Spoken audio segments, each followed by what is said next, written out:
Breaking news చూస్తున్నాం. Warangal, Khammam, Nalgonda graduate MLC bypoll ఓట్ల లెక్కింపు ప్రక్రియ కొనసాగుతోంది.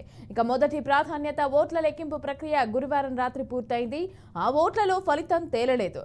దీంతో రెండో ప్రాధాన్యత ఓట్లను లెక్కిస్తున్నారు. ఈ రోజు మధ్యాహ్నం వరకు ఫలితం వచ్చే అవకాశం ఉంది.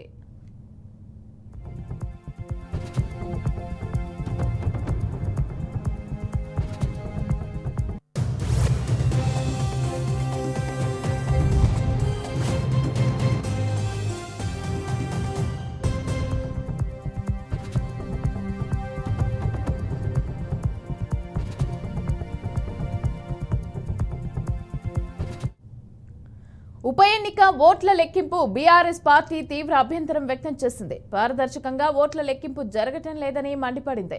కౌంటింగ్ ప్రక్రియలో అక్రమాలు జరుగుతున్నాయని బీఆర్ఎస్ అభ్యర్థి రాకేష్ రెడ్డి ఆరోపించారు. ఏజెంట్ల సంతకాలు లేకుండా ఫలితాలు ప్రకటిస్తున్నారని ధ్వజమెత్తారు. ఇదేంటని నిలదీస్తే బెదిరిస్తున్నారని రాకేష్ రెడ్డి తెలిపారు.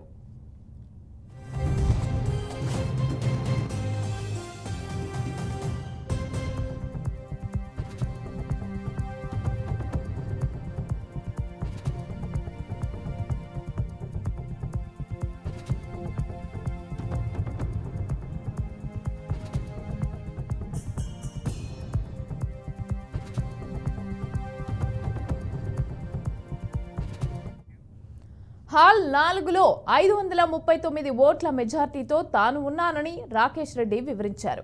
అధికారులు మాత్రం తీన్మార్ మల్లన్నకు లీడ్ ఇచ్చారని వెల్లడించారు. ఈ అంశంపైన ఎన్నికల సంఘానికి ఫిర్యాదు చేస్తానని స్పష్టం చేశారు. మూడో రౌండ్లో తీన్మార్ మల్లన్న 3000 ఓట్ల లీడ్ సాధించారు. 3 రౌండ్లు కలిపితే 17 ఓట్ల ఆధిక్యంతో కొనసాగుతున్నారు.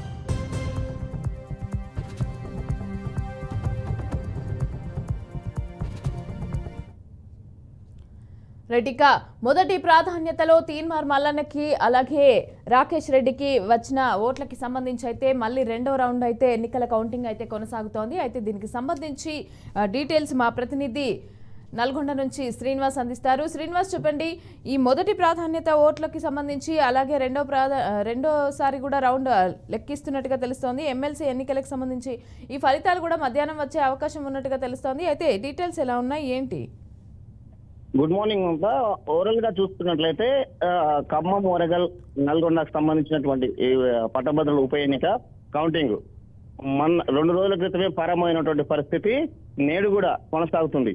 అయితే ఓవరాల్ గా చూసుకున్నట్లయితే 3,36,000 ఓట్లకు గాను పూర్తిగా కౌంటింగ్ మొదటి ప్రాధాన్యత ఓట్లు కౌంటింగ్ చేసిన క్రమంలోని 27,000 ఓట్లకు సంబంధించి అవి డిఫాల్ట్ గా తీసేయడం జరిగింది. దీనికి సంబంధించి మొదటి విడతకు సంబంధించి చూసినట్లయితే ఎవరికి ప్రాధాన్యత ఓట్లలో పూర్తి స్థాయిలో మెజార్టీ రాకపోవడంతో రెండో ప్రాధాన్యత ఓట్ల కౌంటింగ్ అర్ధరాత్రి నుంచి కౌంటింగ్ మొదలు పెట్టడం జరిగింది. అయితే ఓవరాల్ గా చూసినట్లయితే ఉమ్మడి నల్గొండ జిల్లాలో సంబంధించినటువంటి పట్టభద్రుల ఎన్నికలకు సంబంధించి మొదటి ప్రాధాన్యత ఓట్లు 3 లక్షలకు సంబంధించినట్టుగాను 1,50,000 పైచిలకు ఓట్లు రావాల్సి ఉండే. అయితే మెజార్టీ రాకపోవడంతో రెండో కౌంటింగ్ ప్రారంభించినటువంటి పరిస్థితి. ఇక్కడ పూర్తి స్థాయిలో ఏదైతే ఎలక్షన్ ఆదేశాల మేరకు ఉంటుందో, ఎవరైతే లిమిట్ కావడానికి పరిస్థితి ఉందో దాన్ని ఇప్పటికే కౌంటింగ్ ప్రక్రియ ప్రారంభించారు. అయితే ఓవరాల్ గా చూసుకున్నట్లయితే ఈ 52 మంది అభ్యర్థులు బరిలో ఉన్నారు. 52 మంది అభ్యర్థుల్లోని 26 మంది సంబంధించినటువంటి అభ్యర్థులని ఎలిమినేట్ చేయడం జరిగింది. మిగతా 27 అభ్యర్థికి సంబంధించినటువంటి ఓట్ల ప్రక్రియ కొనసాగుతుంది కౌంటింగ్. దీనికి సంబంధించింది కూడా 96 టేబుల్ ఏదైతే 96 టేబుల్ ఉన్నాయో ప్రతి టేబుల్ కు 1000 గాను కౌంటింగ్ లో ప్రారంభమవుతుంది. మొదటి విడత సంబంధించినటువంటి రెండో ప్రాధాన్యత ఓటు సంబంధించి కౌంటింగ్ అయితే ప్రారంభం అయింది. ఈ రోజు సాయంత్రం 6 గంటల తర్వాతనే రెండో విడత సంబంధించిన ఫలితాలు కూడా 4 రౌండ్ లో తేలనున్నాయి. Mamata. Right, thank you Srinivas, thanks for the details.